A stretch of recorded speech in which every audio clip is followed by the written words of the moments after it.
Hello বন্ধুরা, নমস্কার। আমি বানাবো আজকে ম্যাঙ্গো কেক। ম্যাঙ্গো কেক বানানোর জন্যে আমি নিয়ে নিয়েছি 1 বাটি সুজি। দেখুন, 1 বাটি সুজি নিয়ে নিয়েছি। তারপরে কেটে রাখা আম আমি দিয়ে দিলাম। তারপরে আমি দিচ্ছি 2 চামচ চিনি দেব। তো আপনাদের স্বাদ অনুযায়ী আপনারা চিনি দিতে পারেন। আর আমুলিয়া দুধ 1 প্যাকেট 10 টাকা দামের। আর বেকিং সোডা দিয়ে দিলাম। দিয়ে এটা আমি পেস্ট করে নেব। একটু ভ্যানিলা দিয়ে দিলাম একটু ফ্লেভারের জন্যে। এবারে এটা পেস্ট করে নেব। পেস্টটা হয়ে গেছে। এবারে একটু কড়াইয়ে চিনি দিয়ে আমি একটু নেড়ে চেড়ে বাটির মধ্যে ঢেলে দেবো।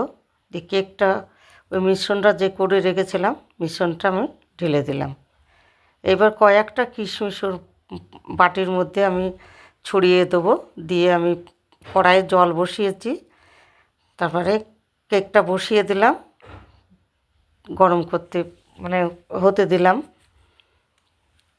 এবার দেখুন কেকটা আমার হওয়ার মধ্যেই দেখুন কেকটা আমার রেডি হয়ে গেছে।